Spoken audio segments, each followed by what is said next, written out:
O ideal seríamos perguntar: o que é equilíbrio? O que é o equilíbrio? O que significa equilíbrio? Alguém poderia dizer?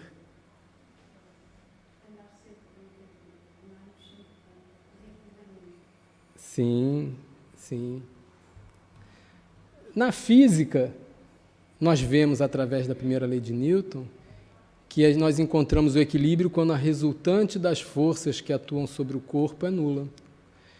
Na química, nós vemos que o equilíbrio está na proporção entre os reagentes e produtos de uma reação química, que se mantém constante ao longo do tempo. Na economia, nós poderíamos dizer: as quantidades oferecidas de um produto, quando são iguais às quantidades procuradas, nós teríamos o equilíbrio. Então, daqui nós podemos ter uma ideia. O equilíbrio seria um balanço entre dois extremos, não é? A natureza, ela é um exemplo de equilíbrio, através da perfeição das suas leis, que agem sobre todas as coisas, não só no planeta, como em todo o cosmos, e que mantém todas as entidades, todos os organismos relacionando-se entre si em harmonia. Nós vemos o equilíbrio no cosmos. O estado intermediário entre dois extremos é uma forma de dizer. Nós temos o branco. Imaginem se tudo fosse branco, a monotonia que seria. Por outro lado, o preto seria a escuridão total. Então, entre esses dois extremos, nós temos toda a gama de cores que alegram e embelezam a vida. Entre o quente e o frio, nós encontramos a temperatura amena, agradável para o nosso corpo. Entre os estados de vigília e de sono, nós encontramos o nosso equilíbrio físico e emocional. Entre a euforia e a depressão, nós encontramos o equilíbrio mental. Entre o ateísmo e o fanatismo religioso, nós encontramos a fé. Entre o sentimento e a razão, nós encontramos a paz. E entre o ódio e a paixão, nós encontramos o amor consciente. Então, observa que nem tudo para um lado, nem tudo para o outro é interessante. O importante é encontrar o meio termo, é alcançar o meio termo. Nós passamos pela vida através de tribulações e nós devemos procurar encontrar o meio termo. A filosofia chinesa, o taoísmo, ele tem esse conceito bem representado através do yin e yang. O yin é essa semi-esfera branca, o yang, a semi-esfera preta. E representa a dualidade de tudo que nós podemos encontrar no universo. O equilíbrio é manifestado entre essas duas polaridades. E nós observamos que em cada parte tem uma circunferência pequena da outra, dizendo que em cada um nós temos o outro como germe. Ou seja, nós, estando num extremo, nós buscamos o germe do outro extremo para então crescer e atingir ou buscar atingir o equilíbrio. O equilíbrio é dinâmico. O equilíbrio é dinâmico. No repouso não existe equilíbrio. Einstein disse que a vida é como andar de bicicleta. Só faz sentido se estiver andando. Por quê? Quando nós paramos a bicicleta, nós caímos. Então nós temos que pensar isso, que ninguém nunca consegue andar em cima de uma linha. Porque nós estamos sempre pendendo para um extremo, para um lado ou para o outro. As tribulações da vida, elas nos levam a passar por esses extremos, através das tarefas cotidianas, através do estresse que passamos no trabalho, os nossos chefes, os nossos colegas de trabalho, a pressão de todos os lados, a crise econômica que nos tira o sono, a educação e encaminhamento dos filhos que nos preocupam constantemente, até quando já estão casados e tudo, né? Então, pronto. E isso tudo nos faz caminhar, tentar pender para um lado para o outro. A própria incerteza que nós temos do futuro nos leva a isso. Então, nós temos que sempre procurar, buscar o equilíbrio. Pronto. E essas tribulações, todas essas coisas por que passamos, nós podemos ver que apresentam quadros de depressão, apresentam quadros de vícios diversos, quadros de ansiedade. Ou seja, sempre que nós estamos passando por coisas, vivenciando coisas que nos levam ou que nos tendem a tirar do equilíbrio, ou muitas vezes nós que estamos muito longe do equilíbrio para um lado ou para o outro, normalmente nós representamos esses quadros, mais acentuados, menos acentuados, mas sempre nós vemos. Por quê? Porque a falta de equilíbrio ela é traduzida em alguma espécie de doença. Para alcançar o equilíbrio e para manter essa estabilidade, nós precisamos mudar os pensamentos, mudar as nossas atitudes, mudar a forma de ser, mudar a personalidade, mudar a nossa moral e assim por diante. Nós temos que mudar. Para isso, nós temos que ter o quê? Nós temos que ter preocupação conosco. Ou seja, eu tenho que mudar meus pensamentos? Não sei, mas se eu tenho, como é que eu vou saber? Eu tenho que prestar atenção para o que eu penso. Eu tenho que mudar minhas atitudes? Eu tenho que saber o que eu estou fazendo, como eu estou agindo. Por quê? Não é sempre que as pessoas vão chegar para nós, olha, você está assim, você precisa mudar. E se alguém vier fazer isso conosco, o que nós fazemos? Damos logo um chega para lá, porque nós não queremos que venham nos importunar. Nós sempre achamos que estamos certos. Então, vejam, nós temos que mudar. Para mudar, nós precisamos nos analisar, nos conhecer, fazer uma autoavaliação, para nos conhecermos, para percebermos o que nós estamos fazendo, como nós estamos agindo, a qualidade dos nossos pensamentos, o que nós estamos fazendo, falando para os outros, e assim por diante. O espírito Néio Lúcio, no livro Colheita do Bem, ele disse: não há estabilidade senão para aqueles que a procuram dentro de si mesmos, e nem a paz senão para os que a recebem dentro do próprio coração. Então, uma bela análise. Nós só encontramos estabilidade se nós procurarmos. Nós temos que procurar. E as coisas não estão fora, nada está fora de nós, tudo está sempre dentro de nós. As respostas para todas as questões, para todos os problemas, vão ser sempre encontrados dentro de nós. Joana de Ângeles, no livro Via Feliz, ela fala sobre o controle emocional e recomenda: mantém teu controle emocional em todas as situações. Sistema nervoso alterado, vida em desalinho. Se dificuldades ameaçam teu equilíbrio, utiliza-te da oração. A prece é medicamento eficaz para todas as doenças da alma. Então vejam o recado que ela nos dá, a oração. Realmente, a oração é o meio mais eficaz de atingirmos nosso Pai, Deus, para que nós possamos passar para Ele as nossas dificuldades. Vamos lembrar que oração não é somente pedir, orar não é somente recitar palavras feitas, orar é conversar com o Pai. Então, através da oração, nós vamos pedir inteligência para que possamos nos autoconhecer.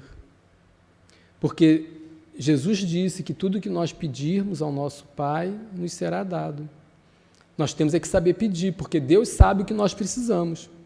E se nós não pedirmos o que precisamos, Ele não nos dá. Muitas vezes nós pedimos coisas que não se devem pedir e nos revoltamos ou ficamos insatisfeitos quando não recebemos. Claro, nós temos que pedir para o Pai o que nós podemos receber. Cada um só tem o que merece. Nós temos que pensar nisso. Tá? E isso é um ato de resignação. Nós precisamos ter consciência de que nós estamos aqui para aprender, para crescer, para evoluir. E parte do processo evolutivo é passar por determinadas situações que, para nós, possam ser coisas ruins, mas que não passam de ensinamento. Tudo que nós vivenciamos no planeta é aprendizado. São situações que Deus coloca diante de nós para que nós podemos tirar alguma lição que vai nos fazer evoluir. Então, nós precisamos, através do autoconhecimento, através da análise das coisas, nós precisamos ter consciência e saber que as situações que nos são colocadas à frente, elas são para nos ensinar. Então, às vezes, nós passamos por um momento de dificuldades diversas, doenças, e nós temos que aceitar. Muitas vezes nós falamos, nós temos que aceitar. Mas aceitar não é a palavra correta. A palavra correta é nos resignar. Por quê? Aceitar significa estar passivo à situação. E não é isso que Deus quer de nós. Deus quer e espera que nós venhamos a agir diante das dificuldades, positivamente, para contorná-la, para superá-la. É como a situação num plantio, quando vem o aguaceiro ou o granizo, nós devemos aceitar, porque isso nós não podemos mudar. Mas quando vem o gafanhoto ou a tiririca, nós vamos nos resignar, porque nós podemos fazer com que superemos essa dificuldade, combatendo as pragas e ter uma colheita no futuro. Então, muito cuidado que nós devemos ter com as palavras atenção ou resignação. Muita gente diz que resignar é aceitar. Nós vemos muitas vezes que as pessoas elas saboreiam, de certa forma, os infortúnios, porque dizem, com isso eu vou evoluir mais rápido, eu vou superar. Não é isso que Deus quer de nós. A resignação é simplesmente reconhecer aquele fato, aquela situação como sendo vontade de Deus necessário para nosso aprendizado. E pronto. Daí para frente, nós vamos fazer por onde superar. Se eu caio de cama doente, eu não vou ficar deitado porque eu tenho que me resignar e esperar que um dia eu vou ficar bom. Não. Eu tenho que... a doença é incurável. Não importa, eu tenho que buscar dentro do equilíbrio, buscar a solução. Porque se houver, nós encontraremos. As cirurgias espíritas, elas são uma prova disso, que não existe fatalidade. A pessoa vem com uma doença, às vezes, incuráveis, e uma cirurgia espiritual, ela faz o paciente superar aquilo e se curar. Por quê? Porque Deus quer mostrar para nós e para os outros que nada é fatal, que nós temos condição de mudar se for possível. O que Deus quer de nós é isso, é o otimismo, é o positivismo, é a vontade de superar, e não o desânimo, não a vontade de querer engrandecer o sofrimento. Algumas questões que podem ser úteis para que nós venhamos a perceber essas situações. Do que eu tenho tanto medo? Eu tenho medo de quê? Por quê? Às vezes nós temos medo de coisas tão banais, medos sem sentido, e que encarar sob uma ótica diferente nos faz perder esse medo. Quando as crianças costumam ter medo de escuro e depois veem que não é nada complicado. O que me deixa constantemente preocupado ou irritado? As pessoas costumam se irritar. Eu sei disso. Por que eu me irrito tanto? Por que chega uma pessoa para mim e eu já vou logo com 7 pedras na mão? Não é a pessoa que me irrita, sou eu que me irrito com as coisas. Nós temos que pensar, aquela pessoa sempre me irrita, não é ela que me irrita, eu é que me irrito. Então eu tenho que me pensar, por quê? Por que será que eu sempre estou correndo, pensando no que fazer? Eu nunca paro, estou sempre na correria para lá e para cá, não penso antes de fazer, estou sempre agitado, na agitação. O equilíbrio, ele vem através da calma, da tranquilidade. Será que todas as tarefas que me dispus a realizar hoje são imprescindíveis? Não há nada que eu esteja me metendo a fazer que não precisava ou até que não deveria? Não tem como pedir alguém para me ajudar em uma ou outra tarefa? Muitos de nós querem fazer tudo, né? Quer fazer tudo para todo mundo, quer fazer tudo, e acabamos não conseguindo. Eu tenho me organizado da melhor forma possível? Eu tenho controlado o meu tempo, a duração das coisas? Então, pronto, nós temos que nos questionar. Nós temos que nos questionar. Tudo que acontece, nós temos que nos questionar. E a oração, ela é boa para isso, porque nós devemos pedir a Deus, me lembra de perguntar, me lembra de quando eu entrar numa determinada situação, eu me questionar, eu perceber que eu estou naquela situação. E, com certeza, Deus vai nos ajudar. Tá? Se eu quisesse falar do ponto de vista ateu sobre a oração, nada mais é do que eu estou fazendo uma oração, eu estou preocupado com uma situação e o meu inconsciente estaria me trazendo à tona essa situação, porque eu estou preocupado, eu estou falando, estou pensando. Então, ou seja, até para aqueles que não são religiosos, a oração, eles não vão chamar de oração, eles vão chamar de atenção, pensamento constante, não sei. A oração, ela nos ajuda dessa forma, porque nós vamos pedir ao Pai, e o Pai, através dos bons espíritos, nos dá o que nós precisamos. Eu preciso me lembrar de quando eu passar por essa situação, eu perceber para entender. E pronto, e assim vai indo, e nós vamos conseguindo. É isso que nós precisamos. Por quê? Então, o equilíbrio está no meio termo.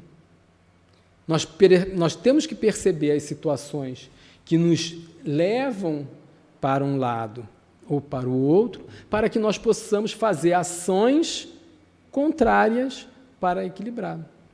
É como o prato da balança que eu coloquei na figura. Se eu quero manter os 2 pratos equilibrados e um tende mais que o outro, o que eu faço? Eu coloco mais massa de um lado e as massas se equilibram e o prato fica... Então, é isso que nós temos que fazer. Nós temos sempre que buscar compensar as situações para alcançar o equilíbrio. André Luiz, no livro Meditações Diárias, no item Saúde e Equilíbrio, ele dá umas recomendações para nós.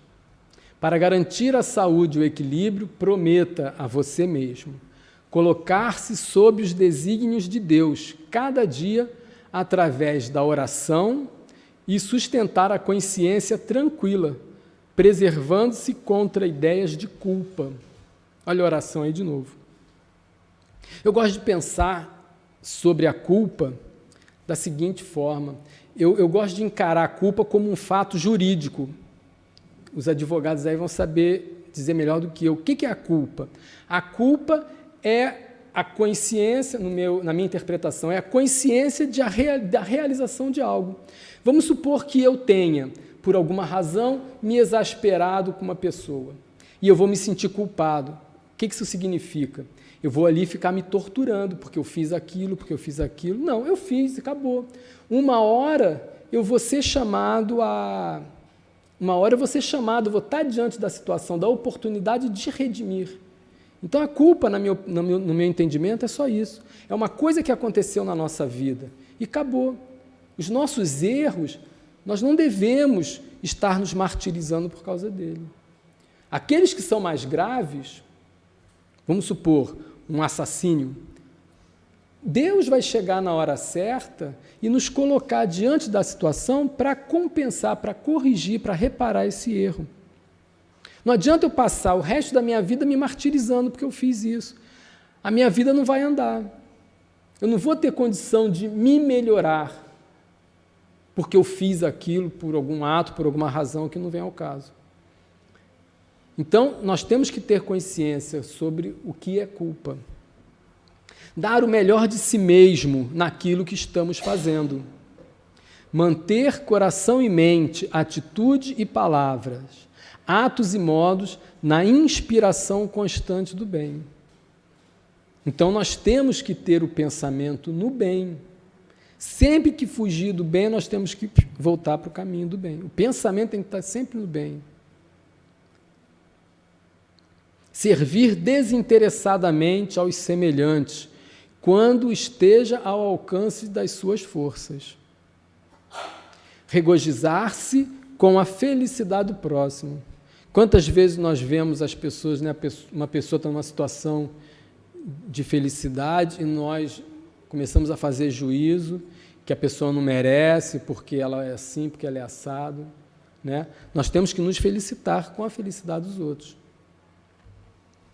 Esquecer conversações e opiniões de caráter negativo que haja lido ou escutado. Nós temos que nos conscientizar, muitos de nós ainda somos assim, ainda somos habituados a ficar dando opinião pelas coisas dos outros, pelas coisas que os outros estão fazendo, estão falando. Nós temos que nos libertar disso. Já passou da hora. Acrescentar pelo menos um pouco mais de alegria e esperança em toda pessoa com quem tiver contato. Todo mundo precisa e merece um sorriso. Às vezes é tudo que uma pessoa precisa, é um sorriso. Admirar as qualidades nobres daqueles com quem conviva, estimulando-os a desenvolvê-las. Aquele diz com quem conviva. Não importa se aquele com quem nós convivemos sejam pessoas do nosso agrado, são aquelas pessoas que nos cativam ou não. Nós temos que ter essa preocupação de nos libertarmos dessas questões. Olvidar motivos de queixa, seja quais sejam. Vocês já perceberam como é horrível estar do lado de uma pessoa que vive se queixando? Está sempre reclamando, nada se satisfaz, tudo é problema, cansa-nos, não é? E nós cansamos os outros da mesma forma. Viver trabalhando e estudando, agindo e construindo, de tal modo, no próprio burilamento e na própria corrigenda, que não se veja capaz de encontrar as falhas prováveis e os erros possíveis dos outros. Nós temos que procurar os erros que são em nós. Cada um tem que procurar os próprios erros e não ficar olhando para o erro dos outros. Né? Jesus já falou isso para nós, que nós olhamos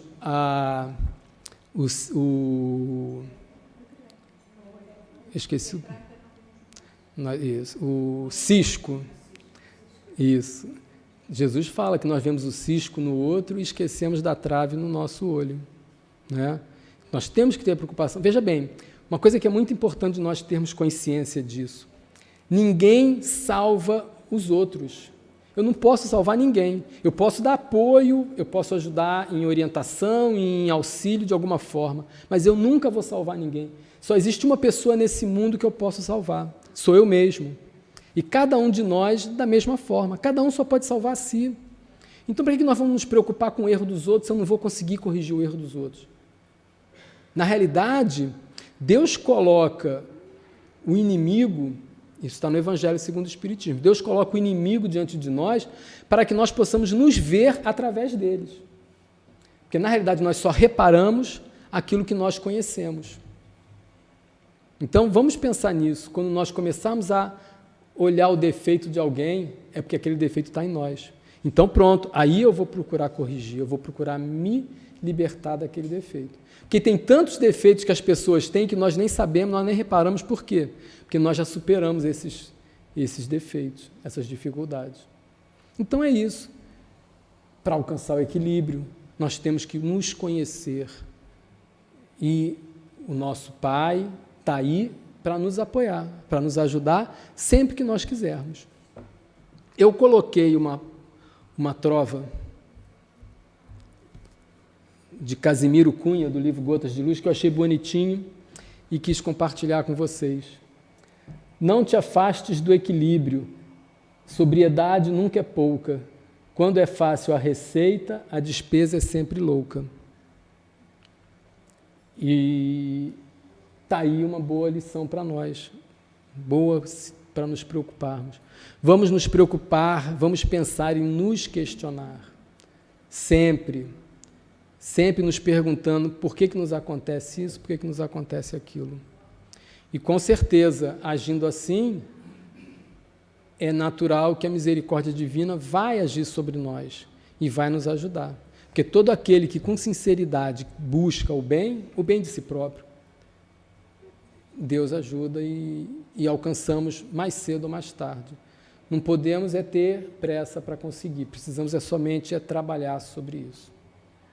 Então, obrigado pela paciência, pela assistência e que Deus nos ajude a todos a alcançar o equilíbrio.